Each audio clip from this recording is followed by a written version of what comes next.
Buenos días, dominicanos, dominicanas, ciudadanos y ciudadanas del mundo. Julio Martínez Pozo. Los comentarios de los temas más importantes, el programa de mayor influencia de la radio y la televisión nacionales y de todas las plataformas digitales. Buenos días al equipo del Sol de la Mañana, nuestras audiencias, a la de Sol, a la de Telefuturo Canal 23, nuestro canal de YouTube y todas las personas que nos siguen a través de distintas plataformas. Nosotros vamos a identificar de inmediato estos temas: la partida de Francisco y el futuro de la iglesia. ¿Qué nos exige Estados Unidos para empezar con las conversaciones sobre el arancel del 10%? La grave advertencia del canciller Roberto Álvarez. Esos son los temas, pero antes veamos dos cosas. Número uno, el saldo del operativo de Semana Santa. 32 muertos, señores. 32 muertos en el feriado de la Semana Santa. 26 de ellos en accidente de motocicletas. Las motocicletas y el alcohol. Esa combinación, 26 muertos. Hubo uno que fue atropellado por un vehículo y hubo otros que murieron en accidentes, por lo menos de 3 vehículos. Esa es el saldo en un operativo que abarcó a 49.997 personas, es decir, habían 49.997 personas vigilando las actividades, el desplazamiento, para prevenir situaciones lamentables, irrecuperables, trágicas. Una buena parte de estas personas son voluntarias, además de las que pertenecen a las distintas instituciones, que también este trabajo lo desarrollan de manera voluntaria, porque aunque presten servicio para distintas instituciones, estamos hablando de un trabajo extraordinario que se realiza sobre todo por vocación. Entonces, ese es el saldo de la Semana Santa. Otro tema es la aclaración que hace el vicepresidente o el presidente de la Dirección General de Control de Drogas, el vicealmirante José Manuel Cabrera Ulloa. Ayer el vicealmirante Cabrera Ulloa aclaró en la semanal que el regidor Edison Herrera Silvestre aún no está pedido en extradición por Estados Unidos. Que hasta ahora lo que han cumplido las autoridades dominicanas es con una orden de captura. Es decir, porque todavía no se ha tramitado la extradición. Y la extradición es tiene un protocolo, porque aunque definitivamente la va a autorizar el presidente, pues esa es una decisión que pasa por la Suprema Corte de Justicia. Entonces, esa es una tramitación. ¿Qué es lo que ha ocurrido con los últimos señores que han sido capturados? Que esos señores no han llegado hasta la tramitación judicial de la extradición, porque ellos voluntariamente han decidido ir a ponerse, digamos, a disposición de las autoridades estadounidenses. Y entonces, por eso no se han conocido estas solicitudes de extradición, porque en varios casos, como fue el caso, por ejemplo, del chino de Gurabo, él no requirió la extradición, sino la orden de captura, y él decidió ir a ponerse a disposición de las autoridades, que lo hizo viajando por Panamá. Entonces, bueno, es verdad que todavía no hay un trámite de extradición, pero ya hubo la captura. ¿Y para qué es la captura? Porque esas personas donde tienen un expediente, donde tienen unas acusaciones, es en el estado de la Florida. Entonces, si han solicitado la colaboración del Estado Dominicano para capturar esas personas que tienen procesos por narcotráfico en el estado de la Florida, desde luego que será para hacer la tramitación de la extradición si fuera necesario. Pero tal vez no es necesario, porque puede que decidan, como los otros, sencillamente obviar esa tramitación y ponerse a disposición de las autoridades de Estados Unidos para entrar en los acuerdos de rigor. En los acuerdos de rigor. Todo esto plantea muchas interrogantes, deja mucho espacio abierto a las especulaciones. Y estos individuos han entendido que el camino más corto con las autoridades de Estados Unidos es el de la negociación. Entonces, es probable que en este caso estemos en el cumplimiento de negociaciones con personas que justamente han sido requeridas por el estado de la Florida. Y esas personas han entrado en proceso de negociación. El caso madre de todos estos casos, que es el caso del exdiputado Gutiérrez, fue precisamente en el estado de la Florida. Y este señor ya se ha quitado 5 años de encima con negociaciones, etcétera, etcétera. Entonces, esa es la situación.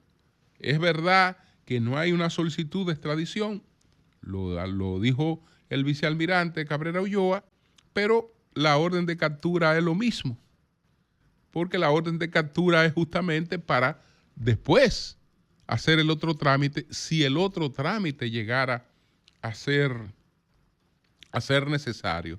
Recordemos que en este caso está una orden de captura emitida contra Edinson Herrera Silvestre, contra José Eduviges Aponte Torres y contra el general William Durán Jerez. William Durán Jerez. Esa es la orden de captura que está emitida y que es a la que le han dado cumplimiento las autoridades dominicanas.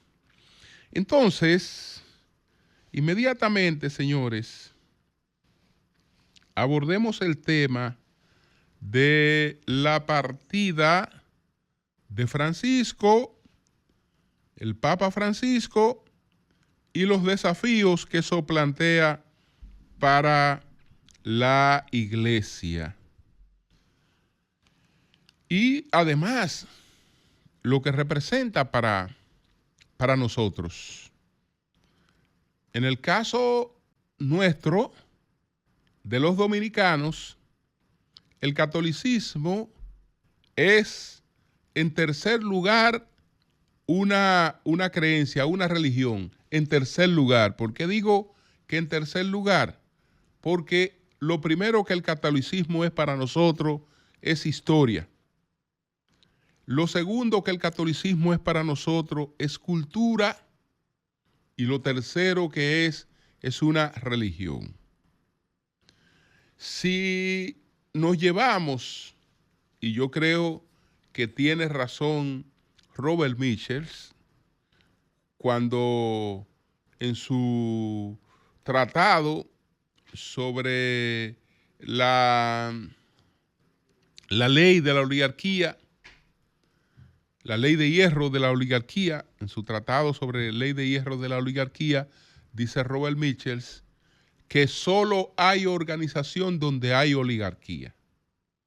Es decir, donde hay una élite que dirige, que manda.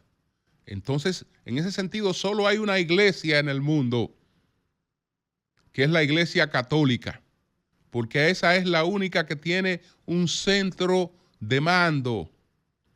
Si mañana la ONU decidiera convocar al pueblo evangélico para ponerse de acuerdo con una serie de cosas, no tendría edificio donde convocarlo, porque hay tanta diversidad y no hay un mando central que habría que discutir con miles de líderes. Si se necesita un acuerdo con la Iglesia Católica, se define con un solo líder, con un solo centro de mando. Entonces, por eso esa es la diferencia que el profesor Robert Michels establece en relación con la existencia o no de una organización. Para haber organización, él dice que tiene que haber élite. Donde no hay élite, no hay organización. No quiere decir que no tenga muchísima gente, que no hay organización sencillamente. Entonces, la única iglesia que hay en el mundo es la católica, en el sentido de que es la única estructura realmente mundial que opera con un centro de mando. Entonces, cuando decía que en el caso nuestro es en primer lugar historia,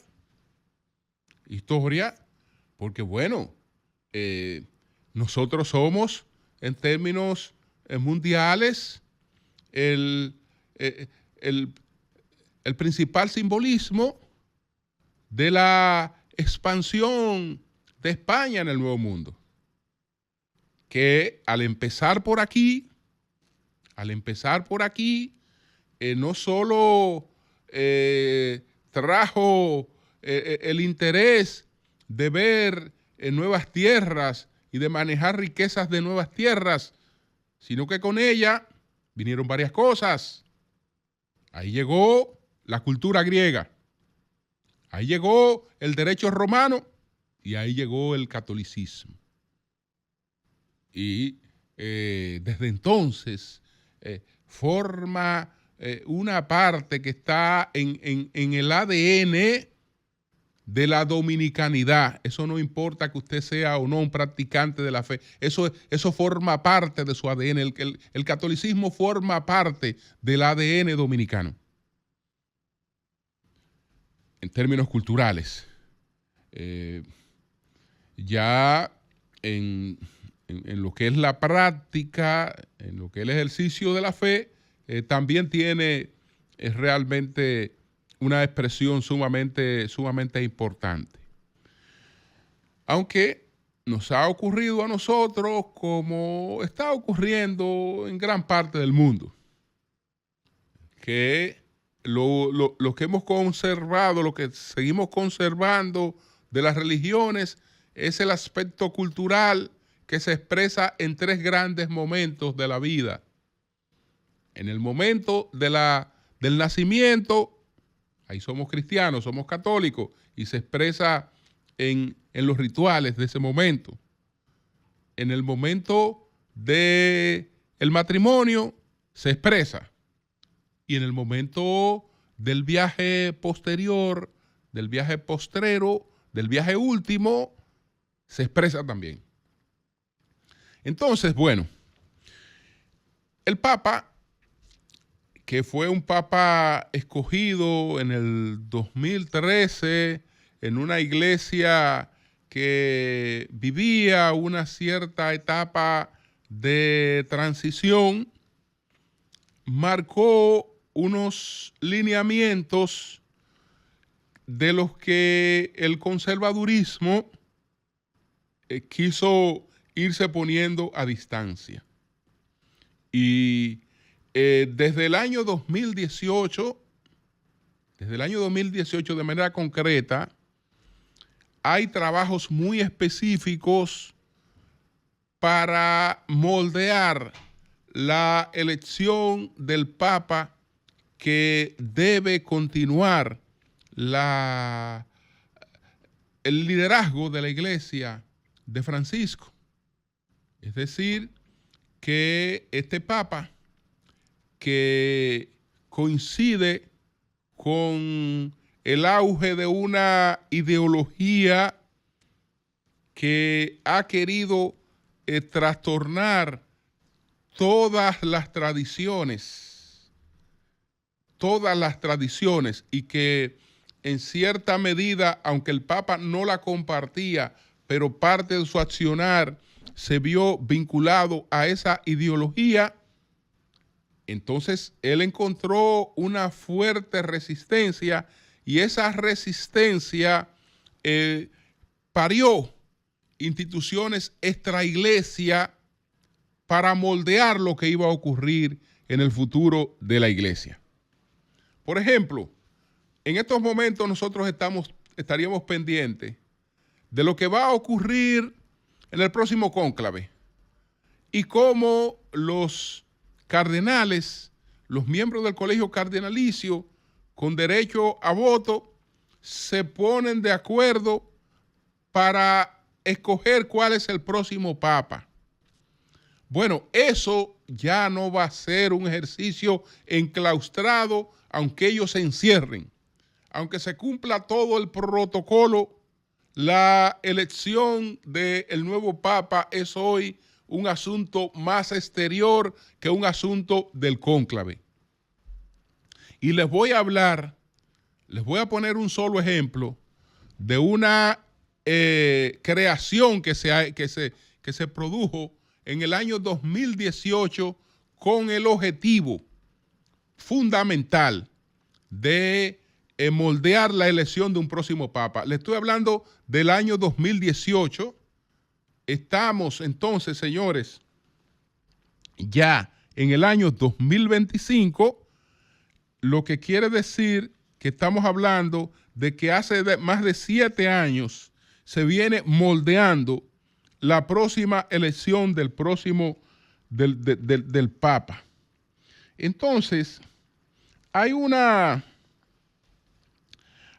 institución creada para esos fines que se llama Better Shore Governance. Sería algo así como el grupo para un mejor gobierno de la iglesia. Ese grupo surgió en Estados Unidos y tiene un gran financiamiento. ¿Cómo influye el grupo para un mejor gobierno de la iglesia en la escogencia del próximo papa? Bueno, ese grupo creó un informe de inteligencia. Ese informe de inteligencia se llama el Red-Hat Report. El Red-Hat Report es un informe de manera pormenorizada desde el momento del nacimiento hasta todo el desempeño de la vida de un cardenal. Ese informe sabe, por la secuenciación de genoma, de qué va a morir cada cardenal, por no decirle que sabe toda la vida pública y privada de cada cardenal con derecho al voto. Si usted entra a la página del Red-Hat Report, usted se encuentra todos los cardenales con derecho al voto, pero se encuentra solamente las informaciones que son de uso público, que son las informaciones genéricas sobre cada uno de los cardenales con derecho a voto. Pero esa no es la razón de ser de ese informe. Esa no es una página que está y que para consulta en las redes sociales, que cuando usted quiere saber de algún cardenal, usted va ahí y le da los datos básicos del cardenal. No, no, no. Esa información, porque en el Richard Report se han contratado a los mejores investigadores que vienen de la CIA, que vienen de la propia inteligencia vaticana, que vienen de los mejores servicios de seguridad del mundo. Se ha estructurado el Richard Report y entonces ellos tienen un dossier completo del cardenal.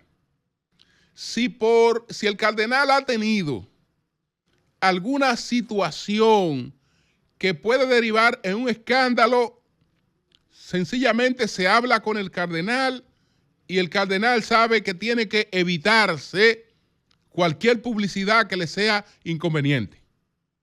Ya sea que el cardenal tiene unas preferencias de esta naturaleza o tiene unas preferencias de aquella naturaleza o ha incurrido. No hay nada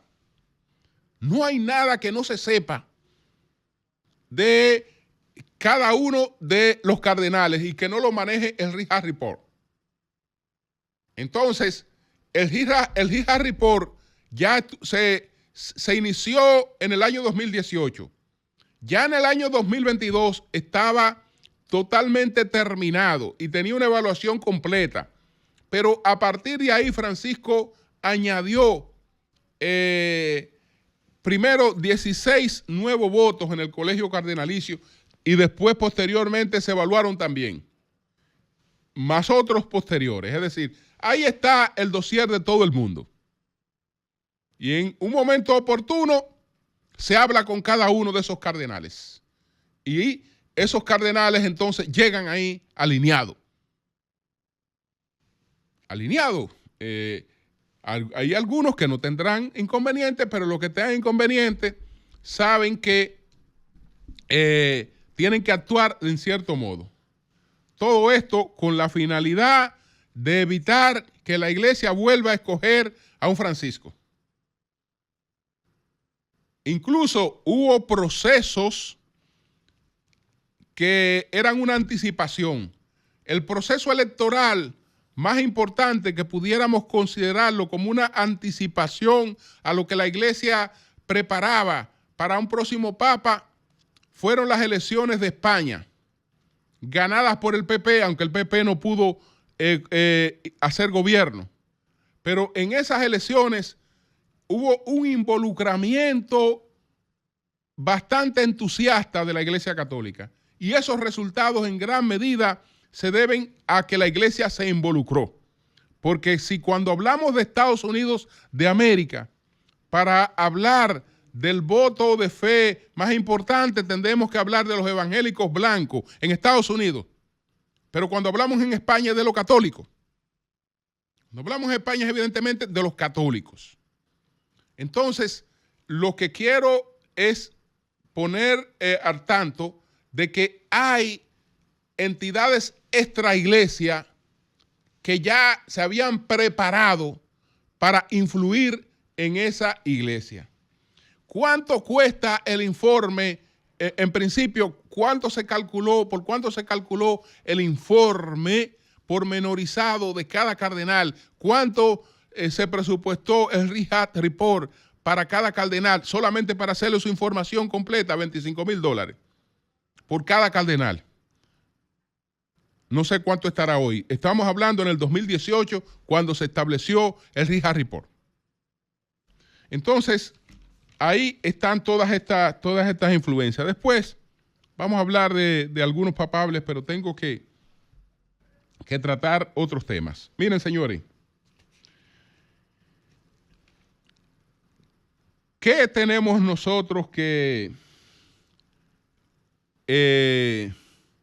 nos exige nosotros Estados Unidos para quitarnos de encima el arancel del 10% o para pensar en quitarnos de encima el arancel del 10%? Son muchas cosas. Son muchas cosas porque lo que ellos nos enrostran para colocarnos ese arancel es un rosario. El Rosario, y no se lo voy a citar por el orden en que yo lo hace, sino por el orden en que yo lo he manejado. Nos exigen, lo primero es unas mejoras en las leyes laborales del sector azucarero. Ellos insisten en que aquí hay trabajo infantil, que hay trabajo forzoso, que hay trabajo semiesclavo. Todo eso en un conflicto con una familia azucarera estadounidense, establecida en la República Dominicana. La protección de la propiedad intelectual. Reconocen que nosotros hemos avanzado y en el informe 301 del 2024 ya nos quitaron de una lista de países donde habían violaciones o no había un interés de hacer cumplir la cuestión esta de la propiedad intelectual. Nos están reclamando más transparencia en las contrataciones, es decir, poder blindar más la ley de compra y contrataciones, algo que ni ellos hacen. Y la peor ley de compra y contrataciones es la de ellos, pero bueno, en el que nos exigen de todo a nosotros en correlación a la ley de compras y contrataciones. Dicen que en el caso nuestro, con el acero que viene desde Estados Unidos, nosotros le estamos exigiendo a ese acero de Estados Unidos ser muestreado y probado en laboratorio. Lo que no hacemos con el acero de producción local. Ellos dicen también que nosotros tenemos un sistema de licencia para las importaciones de productos que debían entrar ya sin necesidad de esas licencias, producto del DERECASTA. Y ahí nos mencionan el arroz, los frijoles, los lácteos, el azúcar, los pollos, la res, el cerdo. Entonces, está el tema de, particularmente cuando hablamos del arroz, ellos nos incluyen ahí en el arroz una cuestión muy específica, porque ellos dicen, cuando están hablando del arroz, voy a ver si, cuando están hablando del arroz, ellos dicen que el 31 de diciembre de 2024 entró en vigor el decreto 293-24. Este decreto permite a la República Dominicana retener de forma perpetua la cuota TRQ del DERECASTA del 19º año en una cuota y ahí nos dan todas las especificaciones técnicas. Ese es un reclamo por un decreto que adoptó el presidente Balaguer. Dicen que el etanol estadounidense importado a República Dominicana está sujeto a un impuesto interno de un ad valorem de un 10%.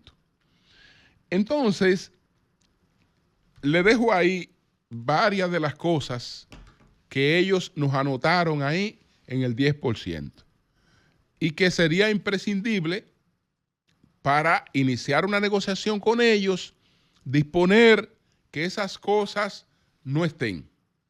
Hay una delegación nuestra en estos momentos conversando en Estados Unidos sobre esa temática.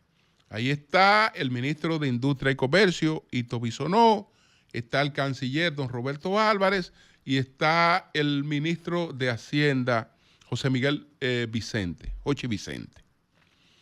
Entonces ellos ya entraron en una discusión, una negociación, pero Estados Unidos dejó claro todas estas cosas que supuestamente nosotros, o supuestamente no, que nosotros deberíamos cambiar porque sería la única condición para ellos quitarnos eso. Eso tiene sus implicaciones para toda la producción nacional porque en el fondo todas esas medidas son medidas proteccionistas. Estados Unidos puede proteger, nosotros no podemos proteger. Absolutamente nada. Y por ahí María se va. Es decir, que probablemente nos salga más costoso el eliminar todas esas cosas que el 10% de arancel que de todas maneras tiene un peso muy fuerte para nosotros. Es decir, ahí no hay nada cómodo. Lo otro que tenemos que tomar en cuenta, nosotros y todo el que se siente a negociar con Estados Unidos en estos momentos, es una advertencia que hizo China.